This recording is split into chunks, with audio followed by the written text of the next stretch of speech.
안녕하십니까. 한겨레 21 김규원 기자입니다. 오늘 뉴스크림에서는 민족문제연구소를 찾아왔습니다. 최근 김태효 대통령실 국가안보실 제1차장이 중요한 건 일본의 마음이죠. 예. 마음이 없는 사람을 다그쳐서 억지로 사과를 받아낼 때 그것이 과연 진정한가. 이 망언 뒤에 대통령실에서 해명하는 과정에서 일본이 수십 차례 우리에게 사과를 하면서 피로함이 쌓였다, 이런 2차 망언을 해서 논란을 더 키웠는데요. 오늘 뉴스크림에서는 대통령실을 비롯한 이런 이른바 뉴라이트의 잘못된 행태에 대해서 이야기를 한번 나눠보겠습니다. 민족문제연구소 방학진 실장님 나와주셨습니다. 안녕하세요, 방 실장님. 안녕하십니까, 방학진입니다. 간단히 자기소개 좀 해주십시오. 네, 저는 지금 민족문제연구소 기획실장 방학진이고요. 그다음에 민족문제연구소는 지금 27년째 활동을 하고 있습니다. 네. 이 공간이 굉장히 훌륭한 공간인데요. 어떤 공간인지 소개 좀 해주시죠. 여기는 식민지 역사박물관, 말 그대로 우리 식민지 시대 35년의 역사를 반성의 계기로 삼자라고 하는 차원에서 만들어진 전문 박물관이고요. 네. 대한민국의 독립 관련된 전시관은 많은데 아마 식민지 시절을 반성하자고 하는 박물관은 저희가 유일하다고 생각합니다. 네. 국민의 성금으로 만들었고, 그다음에 여기에는 일본의 양심적인 시민단체 성금도 상당히 기부가 되어 있습니다. 아, 네. 이렇게 훌륭한 공간에 초대해 주셔서 정말 감사하고요. 네. 김태효 차장의 네. 그 중요한 건 일본의 마음이다, 이런 발언 어떻게 네. 생각하셨습니까? 뭐 취중 진담이라는 말이 있는데 이번 취중 진담이 아니고 네. 평소 진담이 나왔다 생각합니다. 아, 진심이 드러났다. 평소에 이분이 항상 그런 말을 많이 하거든요. 한국과 일본은 국제 자유연대를 맺어야 된다고 하면서 네. 국제 자유연대를 맺어야 되는 파트너이기 때문에 네. 파트너의 마음을 불편하게 하면 안 된다라고 하는 평소 진담이 드러났다고 생각합니다. 단도직입적으로 네. 윤석열 대통령은 친일파입니까? 21세기 친일파라고 우리가 규정해도 아무 무리가 없죠. 그렇군요. 예, 왜냐하면 우리 친일파의 정의가 있거든요. 네. 학계에서 주장하는 정의가 네. 럴 전쟁 직후, 럴 전쟁 전후, 1904년 럴 전쟁 전후부터 45년 해방 때까지 일본의 식민지의 정책을 옹호 지지한 사람으로 되어 있거든요. 네. 일본의 극우가 하는 말들을 옹호 지지하고 있잖아요. 하나 달라고 하는데 두 개 주고 있지 않습니까? 그럼 당연히 학술적으로도 친일파가 맞죠. 윤석열 대통령의 정부가 들어서고 나서 강제동원, 후쿠시마 오염수 처리, 홍범도 장군 흉상 문제, 사도광산 문제, 독립기념관장 등 주요 그 역사 기관장 인사, 그 일련의 친일 정책이 일관되게 지금 지속되고 있는데요. 도대체 뭘 하려는 겁니까, 윤석열 대통령은? 이게 뭐 친일 정권이라기보다 제가 볼 때 일진의 정권인 것 같아요. 네, 일진회가 이제 우리나라 그 대한제국을 강제 병합할 때 앞장서서 그 당시에 일본 천황에게 청어서를 내거든요. 네. 빨리 좀 합병 좀 해주십시오. 이렇게 야만적이고 이 발전도 안 되는 이 조선은 빨리 망해야 되니까 얼른 천황께서 조선에 오셔가지고 빨리 강제 합병해달라고 청어서를 제출해요. 네. 그런 일진의 정권이다. 저는 그렇게 생각합니다. 이 일본의 유리한 정책을 계속하는 이유는 뭔가요? 모든 나라의 지도자, 모든 나라의 정당, 모든 독재자를 할지라도 가장 중요한 것은 그 나라의 국익이거든요. 네네. 항상 국익을 위해서 나는 그런 정책을 한다라고 얘기하는데 이분은 대한민국 국익을 가지고 전혀 얘기하지 않습니다. 이것은 자기가 하는 행태가 국익이라는 말을 하지 않고 한미일 파트너십을 위해서 한다라고 항상 네. 얘기하고 있거든요. 이분의 머릿속에는 대한민국 고유의 국익이 아예 없기 때문에 이런 정책이 일관되게 지속되는 것 같습니다. 그러면 대한민국을 위해서 이런 친일 정책을 하는 것이 아니라 미국이나 일본을 위해서 하는 겁니까? 이분이 얘기하고 이 김태호가 얘기하는 것은 국제 네. 자유연대거든요. 네. 미국을 중심으로 하고 그 다음에 일본, 그 다음에 한국을 중심으로 한 국제 자유주의 연대에 자기가 한 축에 들어가는 것이 너무나도 좋고 옳다라고 얘기하는 거예요. 그거는 일본과 미국의 국익이 우선적인 것이지 우리 국익과는 관계가 없는 거거든요. 그들이 말하는 한미일 동맹은 130년 전 청일전쟁, 120년 전 러일전쟁의 재판이라고 할 수 있습니다. 우리 역사에서 배우지 않습니까? 일본 군대가 한반도에 들어오는 순간 우리 민중들은 항상 피를 흘렸어요. 네. 그 일본 자위대를 한반도에 끌어들이겠다고 하는 거예요. 그 역사에 대해서는 전혀 교훈을 못 얻는 것이고 다시 일본이 원하는 방식을 계속 추구하고 있기 때문에 정말 이분은 대한민국 국익은 일도 머릿속에 없다 이렇게 봅니다. 이런 이야기도 있습니다. 그 윤석열 대통령이 원래 이 역사나 이념 문제에 대해서 아는 게 없다. 아예 뭐 그 생각이 없다. 근데 대통령이 되면서 이렇게 그 돌변을 했다. 이렇게 이제 분석하는 경우들이 있습니다. 이명박 박근혜조차도 3.1절에는 무슨 말 해야 되는지, 광복절에는 어느 분들을 모셔서 어떤 이야기를 해야 되는지 훈련이 돼 있단 말이죠. 네. 근데 이분은 그런 훈련이 전혀 돼 있지 않은 분이에요. 3.1절 8.15 행사에 본인이 참가해야 될 의무도 없는 사람이기 때문에 3.1절 8.15 때 무엇을 해야 되는지에 대한 훈련이 전혀 안 돼 있고, 네. 그래서 역사에서 저는 백지라고 보거든요. 아, 이 백지 상태니까, 역사의식이 백지니까 뉴라이트들이 얼마나 그 백지에다가 그림을 그리기 편하겠습니까? 그러니까는 역사의식이 없는 대통령 위에 뉴라이트가 마음껏 자신의 주장들을 펼치고 있는 정국이다, 이렇게 봅니다. 대통령이 뉴라이트를 선택한 게 아니라 뉴라이트가 대통령을 선택한 겁니까? 그러면? 저는 꼭두가시라고 봐요. 뉴라이트의 꼭두가시가 꼭두가시요. 윤석열이라고 봅니다. 예, 근데 더 크게 보면 한미일 네오콘들의 꼭두가시인 거죠. 국내적으로는 뉴라이트. 네. 그러니까 국제적으로는 네오콘. 미국과 일본의 네오콘들의 극우와 네오콘의 예, 꼭두가시죠. 꼭두각시 노릇을 하고 있는 거군요. 네, 국제 호구죠. 인터내셔널 호구죠. 홍범도 장군 사건이라든가 이번에 독립기념관장 문제 이런 문제를 두고 여론조사를 하면 심지어 대구 경북에서도 반대가 50%, 60%, 70%가 나오거든요. 그러면 도대체 윤석열은 뭘 하고 있는 겁니까? 그러니까 국내 정치적 요인으로 윤석열 대통령의 정책을 평가하기 어렵다. 네. 왜냐면은 작년 8월에 홍범도 흉상 옮긴다고 해가지고 네. 작년 10월에 강서구청장 선거 졌잖아요. 네. 그래가지고 올 봄에 그 영향으로 총선도 졌지 않습니까? 네. 그러면 마찬가지로 지금 이런 하는 정책이 올 가을에 또 재보궐선거 있거든요. 그 다음에 2년 후에 또 지방자치선거. 그러니까 국민의힘 안에 있는 직업 정치인들은 지금 안절부절일 거예요. 당연히 그렇겠죠. 왜냐하면 도움되는 일이 전혀 아니거든요. 국내 그렇죠. 정치의 요인에서는. 근데 이걸 끝까지 밀어붙인단 말이죠. 그러면 이거는 국내 정치적 요인만 가지고 설명하기 어렵다.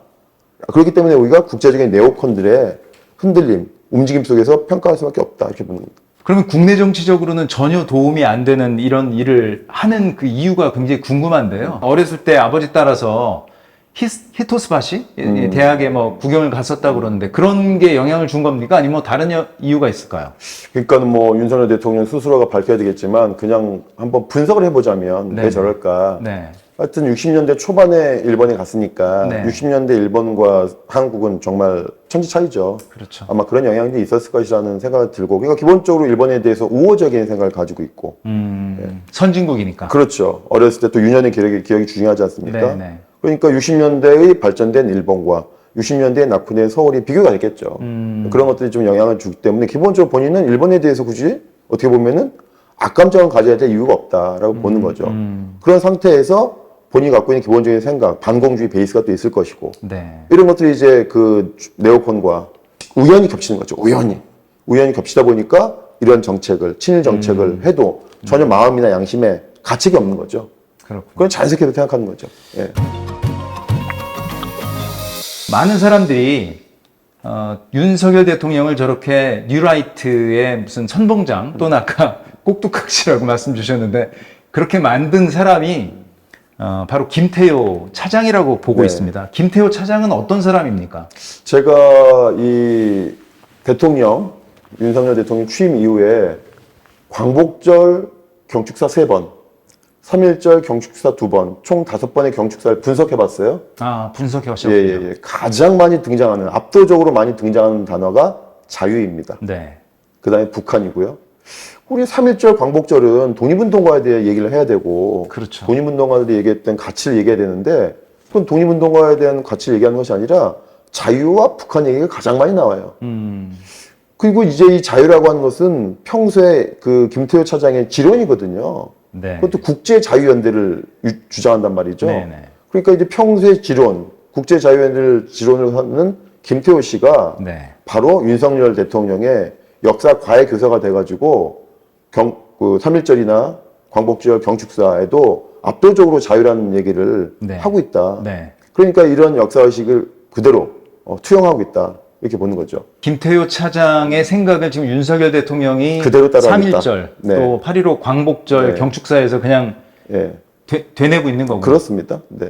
김태효 차장은 학자로서 또 그리고 대통령실의 비서관으로서 한미일 군사 동맹 이것에 대해서 엄청나게 그 강조를 하고 있고요. 과거에 한일 간의 군사정보보호협정이라는 걸 몰래 추진하다가 그게 난리가 났지 않습니까? 그래서 사실은 그때 잘렸던 네. 그런 사람입니다. 네.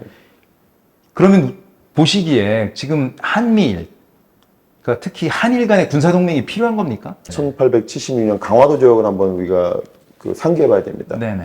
강화도 조약 때 일본이 가장 요구했던 것 중에 하나가 뭐냐면은 네. 일본인이 자유롭게 한반도의 연안을 네. 해안 측량할 수 있는 권한을 달라.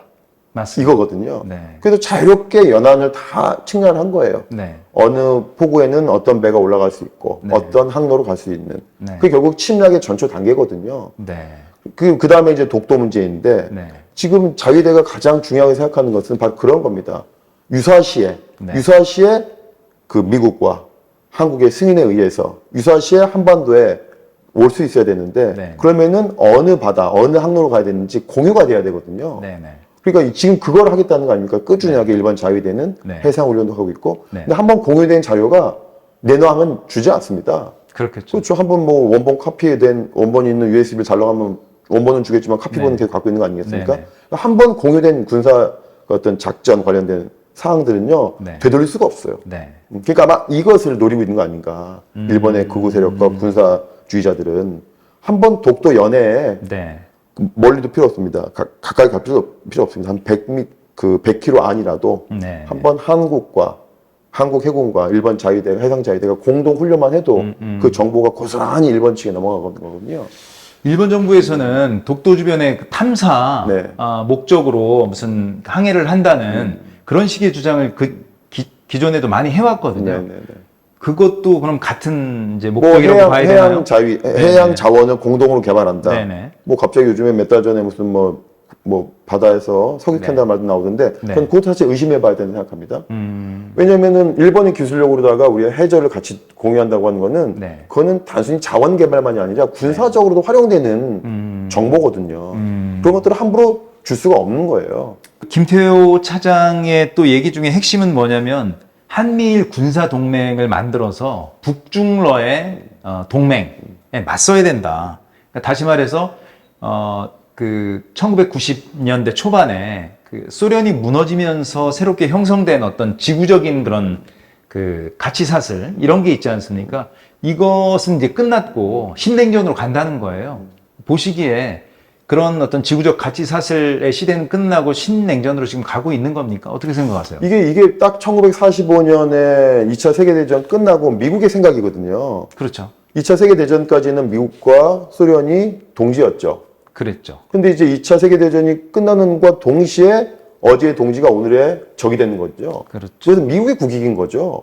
그래서 중국 공산당 내려온다, 소련 공산당 내려온다, 어딘가에선 방공 블록을 쳐야 된다. 네. 그러니까 그 방공 블록 쳐진 바로 그 담벼락이 바로 우리 38선이 돼버린 건데, 네. 그러니까 1945년에 미국의 국익을 지금 다시 되뇌이고 있어요. 한국 지도자가. 네. 그러니까 정말 이거는 정말 시대를 한참 뒤처진 이야기인 거죠. 근데 시대가 뒤처지는 거는 제가 문제가 안 되는데 우리 민족의 앞날이 걱정돼서 문제죠. 뉴라이트에 대해서 좀 여쭤보고 싶어요. 네. 이 사람들은 도대체 어떻게 된 사람들입니까? 어디에서 나온 사람들입니까? 그 뉴라이트가 사실 이제 뉴라이트한 이름이 이제 만들어지고 한 것은 2000년대 초긴 하지만 네네. 그 이전에부터 계속 조짐은 보였더라고요. 네. 자료를 보니까 1981년도에도 네. 건국 유공자들을 네네. 국가 유공자로 대우해야 된다는 주장이 있었어요. 즉 서북 청년단 같은 네. 반탁에 앞장섰다. 네네. 자유 대한민국 만들기 위해서 피를 흘린 우익들을 건국 유공자로 포상해달라는 주장이 기록을 보니까 1981년도에 처음 등장해요. 아. 근데 그 당시에 전두환 정권 때도 무슨 쓸데없는 소리 하지 마라고 해서 그 주장을 받아들이지 않아요. 아. 그러다가 이런 이야기가 본물점 터진 것이 1993년 말인데 그때 무슨 일이 있었습니까? 그때 이제 김영삼 대통령하고 네. 김일성 주석이 네. 남북회담 하겠다고 선언한 거거든요. 근데요. 그때 이제 드디어 이제 남북회담이 이루어지면 그 뉴라이트, 지금 말하면 뉴라이트 세력들은 기본은 반공이 베이스인데 네. 우리 반공이라고 하는 기본적인 베이스가 깨지는 거예요. 이 반공주의자들이 난리가 난 거죠. 앞장서서 이제 깃발 든 사람이 바로 반공 정치인 이철승입니다. 아, 그래요. 네, 이철승으로 이철승 시작됐습니까? 씨가 이런 말합니다. 나를 지금부터 제야 반공이라고 불러다오. 그동안 우린 그동안 너무 안일했어. 남북회담을 눈앞에 두고 있으니까 우리도 목소리를 내야 되겠어. 조직을 만들자. 네네. 그다음에 잡지도 만들자. 네. 그래서 만들어진 잡지가 그 유명한 한국논단이고, 그렇군요. 그래서 만든 조직이 지금의 뉴라이트의 전신이라고 보는 거죠. 그래서 그런데 이 사람들이 뭉칠 수 있는 하나의 뭔가 필요한 게 있습니다. 뭉쳐야 되는 돌이 필요한 거죠. 네. 그러니까 우리가 저기 눈사람 만들 때 연탄이 필요하듯이 뭔가 하나의 구심점이 있어야 돼요. 구심점에 네네. 관련된 아이콘이 필요한데 바로 그때 호명한 아이콘이 바로 이승만인 거예요. 이승만은 바로 북진통일이거든요. 네. 북진통일의 아이콘을 가지고 있거든요. 네네. 그 다음에 반공 기독교인들을 모을 수 있는 네. 아주 강력한 네네. 아이콘이죠. 네. 그래서 1994년부터 이승만 기념사업을 시작을 하고 그 1년 후에 조선일보가 또 결합이 됩니다. 그래서 조선일보가 광복 50년인 1995년에 특별한 전시회를 만드는데 그 전시회 이름이 이승만과 나라 세우기예요. 네. 기억납니다. 예. 그러니까 곧 이승만과 건국이라는 거죠. 네. 그러면서 이승만이가 건국의 아버지, 국부론이 또 등장하는 겁니다. 그래서 처음 시작은 반공정치인, 두 번째 결합은 조선일보. 네. 이제 마지막 완성체가 바로 학자들인데 네네. 이용훈과 안병정을 중심으로 한 그 뉴라이트라고 하는 학자들이 등장하는데 네. 식민지 근대화론자들이 등장하는 네네. 겁니다. 그래서 반공정치인, 그다음에 수구 언론, 그다음에 식민지 근대화론자들이 합체가 돼가지고 지금의 뉴라이트를 이루고 있는 것이죠. 됐군요. 이 사람들에게는 이 건국론이 왜 그렇게 중요한 겁니까? 이를테면 우리 헌법 전문에는 1919년에 건설된 그 임시정부의 법통을 계승한다는 게 명확히 나와 있지 않습니까? 근데 왜 이렇게 건국을 들고 나온 겁니까? 이 사람들은? 기본적으로 독립운동가들은 네. 독립의 완성은 통일이라고 봤거든요. 좌파 우파 관계없이 네. 독립의 최종적인 완성은 통일이라고 봤어요. 그런데 이 사람들은 통일을 기본적으로 반대합니다. 통일을 반대해요. 분단 체계가 공고화되고 네. 지속되는 걸 원합니다. 그러면 그냥 이 자체, 지금 대한민국 자체가 완성된 나라라고 보는 거예요. 그러니까 통일은 불필요하다고 보는 거죠. 그래서 바로 이승만이가 필요한 거죠. 단독 정부, 분단 정부를 수립했던 이승만이가 네. 나라의 주인이니까 네. 그냥 이승만 중심으로 네. 우리끼리 잘 살아야지. 네. 북한은 그냥 타도의 대상인 거지 협력하고 그다음 교류해서 궁극적으로 통일해야 될 대상이 아니라는 거죠. 그렇기 네. 때문에 네네. 예, 분단을 네. 그 중요시하기 때문에 바로 1945년 8월 15일부터 만 3년 동안의 미 군정 치하에서 사회주의 공산주의자를 몰아내고 네. 빨갱이를 몰아내고 적화 세력을 몰아내고 이 땅을 유지한 대한민국의 건국의 아버지가 바로 이승만이라는 거죠. 네. 이승만의 북진통일론은 그러면 그 독립운동가들이 생각했던 통일과는 다른 거고요. 전혀 다르죠. 예, 1948년 4월 달에 네. 김구와 김규식은 특히 김구는 대표적인 반공주의자입니다. 그럼요. 반공이라 하더라도 네. 더 높은 가치가 있다. 바로 우리의 통일. 네. 그렇기 때문에 본인의 반공 기치를 잠깐 내려놓고 바로 김일성과 악수하고 네. 공동 통일 정부 만들려고 노력했던 것이죠. 네. 근데 그런 통일에 대한 기본적인 알러지가 있기 때문에 네. 특히 김구가 역사에 계속 등장하는 것은 싫은 거예요. 그래서 45년 8월 15일까지만 김구가 유효하고 네. 48년 8월 15일까지 만 3년은 김구가 등장하지 말아야 된다라고 그렇죠. 하는 얘기를 KBS 이사장 했던 이인호가 대놓고 얘기한 것이죠. 네. 그렇군요. 그러면 그 이승만의 어떤 건국, 이거는 뭐 자신들의 어떤 그런 뭐라고 해야 되나요? 그런 이데올로기로서 하나 좀 이해할 수는 있을 것 같아요. 좁게 그냥 네. 남한만으로 가자. 네. 그렇게 정부를 세운 게 잘한 거다. 이렇게 이해할 수 있을 것 같은데 뉴라이트는 왜 친일을 옹호하는 겁니까? 왜 그리고 일본의 행위를 옹호하는 겁니까? 친일파들의 기본적인 속성이 몇 가지가 있는데 네. 뭐 기회주의도 있고 대세주의도 있고 가장 중요한 거는 사대주의예요. 사대주의. 사대주의. 예. 일제강점기의 친일파들은 영미 귀축, 영국과 미국 몰아내야 된다. 네. 영국과 미국이라는 귀신을 몰아내야 된다. 네. 그 영미 귀축이 가장 중요한 구호였거든요. 네네. 근데 해방이 되자 바로 영미 귀축을 외치던 사람들이 바로 미 군정에 찾아가서 네. 제가 도와드릴게요 하고 문을 두드리거든요. 그렇죠. 그러니까 권력이 가장 중요한 겁니다. 어느 사람들이 어느 한반도의 권력이 누구한테 있는가. 일제 35년 동안은 총독부에 있었고 45년 이후부터는 미 군정이 있기 때문에 네. 미 군정에 자연스럽게 찾아가는 거죠. 이 변신은 고민이 없어요. 바로 45년 8월 15일 날 미 군정이 9월 달에 들어오는데 네. 미 군정 들어오기 전에 한국의 친일파들이 백낙준, 김한란, 네, 네. 특히 기독교 베이스들이 야 이제는 우리가 나설 때가 됐다. 네, 네. 미국의 기독교, 나도 네. 기독교 신자. 네. 김한란도 미국 유학파, 백낙준도 미국 유학파.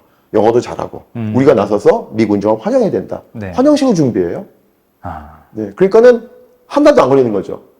근데 이런 그 기회주의적 속성을 미군정도 알고 있었어요. 네. 미군정 당시에 경찰 책임자가 윌리엄 마그린인데 네. 하도 미군정 당시에 친일파, 노독설이라든지 친일파를 경찰로 다시 등용하니까 그 국민들이, 당시 민중들이 막 저항할 거 아닙니까? 그러니까 인터뷰를 해요, 마그린이. 내가 검증된 친일파를 미군정이 중용하지 않는 것은 이건 바보 같은 짓이다. 이 사람들은 검증된 노예들이야. 아, 일본에 충성했어? 그럼 우리한테 충성한 사람들이기 때문에 네. 이 검증된 충성파들을 우리가 당연히 등용해야지. 독립운동가들은 안 돼. 저 사람들은 항상 독립을 원하기 때문에 내 말을 안 들어. 그래서 우리는 미군정은 친일파를 등용한다라고 그 당시에 서울신문이라고 하는 신문에 인터뷰를 해요, 대놓고. 그러니까 친일파의 속성을 미군정도 알고 있는 거죠. 그렇군요. 가장 중요한 것은 바로 대세주의, 기회주의, 사대주의라는 거죠. 그러니까 뉴라이트의 이념은 그런 거군요. 그런 겁니다. 기회주의, 네. 사대주의. 네. 아, 그러니까 센 놈은 아름답다. 센 놈이 강한 정의다. 것이 아름답다 이런 거군요. 예, 예. 강한 것이 정의다. 이기는 것이 정의다는 거죠. 이기는 것이 정의가 이기다 아니고 정의가 이긴다가 아니고 이기는 것이 정의다. 그것이 이제 그 중요한 그 이데올로기가 있는데요. 그게 바로 사회 진화론이에요. 아, 다윗의 진화론은 네. 약육강식. 네. 호랑이가 여우 잡아먹지 여우가 호랑이 잡아먹지는 않는다. 네. 그런 약육강식의 논리가 인간 세상에도 적용된다. 강한 민족이 약한 민족을 지배해서 발전시키는 것은 자명한 논리이기 때문에 이 사회 진화론이 바로 제국주의 논리의 1번 논리거든요. 그 사회 진화론자들이 다 돼 있는 거예요, 이미. 윤치호라든지 특별히 외국에서 공부한 사람들은 백인이 가장 우월하고 네. 그 다음에 황인종이고 그 다음에 흑인이라고 하는 그 인종주의도 똑같이 계급을 만들어 놨거든요. 네네. 예. 그렇기 때문에 이런 이제 사회 진화론적 이데올로기에 무장한 사람들이 친일파고 그 사회 진화론적 이데올로기가 지금은 바로 뉴라이트라는 것으로 발현되고 있는 것이죠. 뉴라이트가 한국 사회에서 이렇게 계속 성장하고 있고 목소리를 높여가고 있어요. 이번에 이제 인사 이제 보시면 잘 아시겠지만 역사 관련 단체들 한 20개 정도의 이 장을 다 맡고 있고요.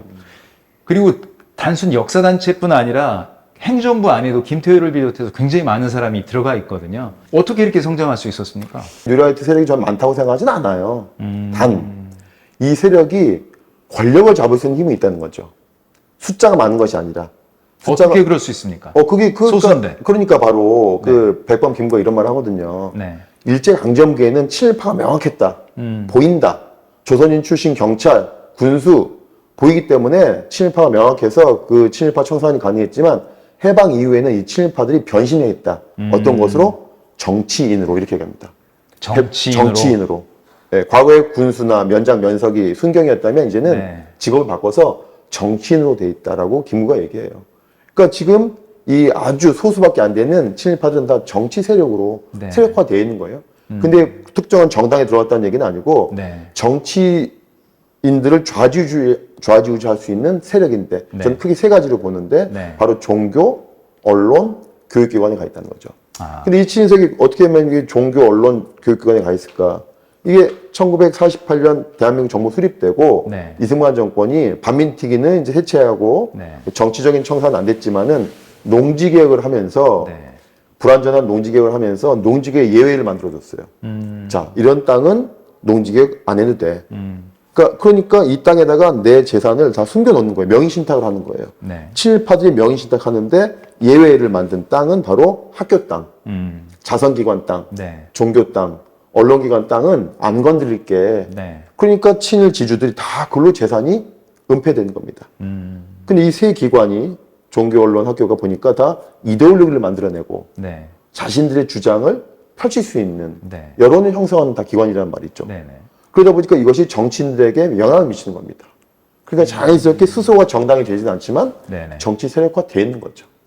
그럼 구체적으로 지금 말씀하신 그 언론이나 교육이나 종교 기관 또는 단체 어떤 곳입니까?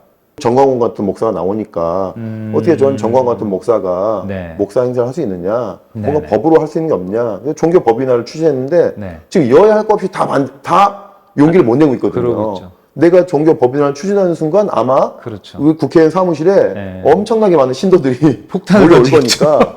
거니까 표가 이제 무서운 거예요. 그게 그만큼. 그러니까 정치인들은 종교를 건드릴 수가 없는 겁니다.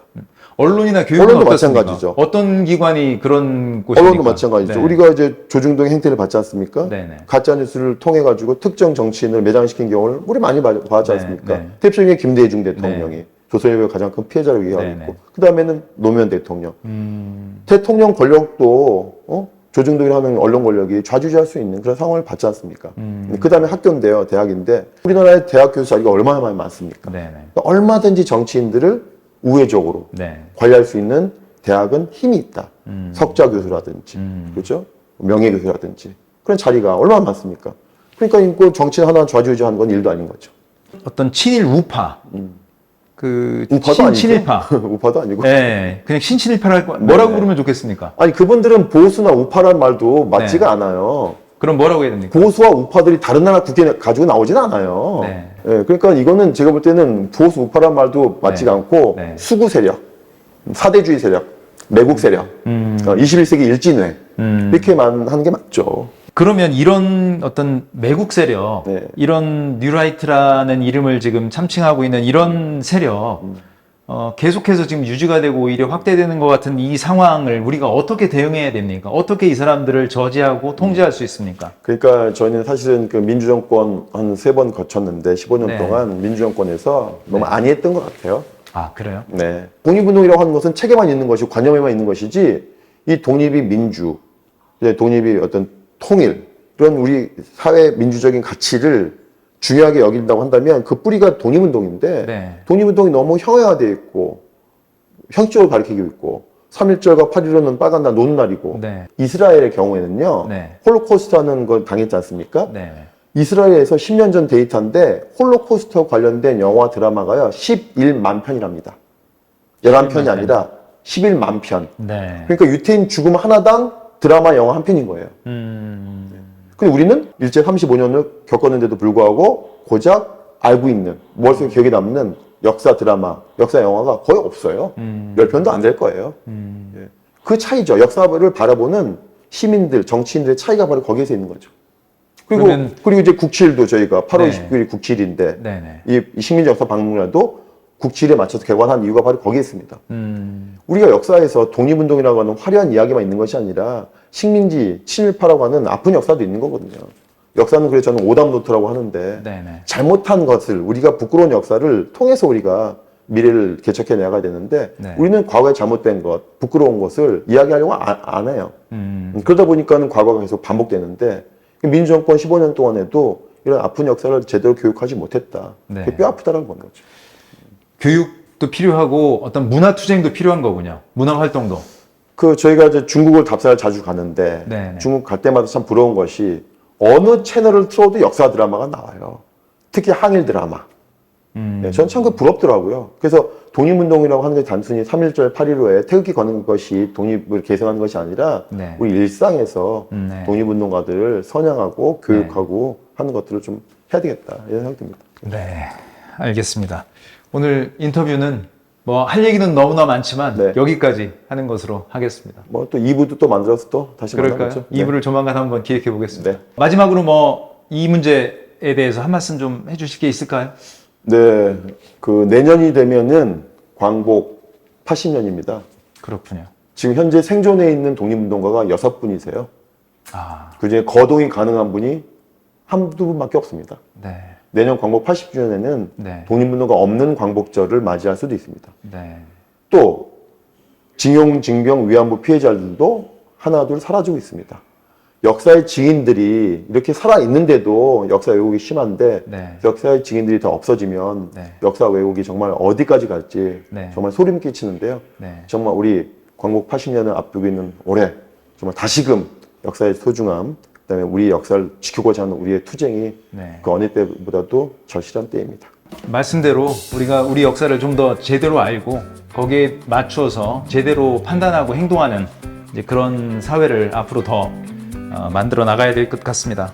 오늘 말씀 정말 고맙습니다. 감사합니다. 앞으로도 저희 뉴스크림은 가장 가까운 현장에서 가장 생생한 이야기 들려드리도록 노력하겠습니다. 다음 주도 기대해 주십시오.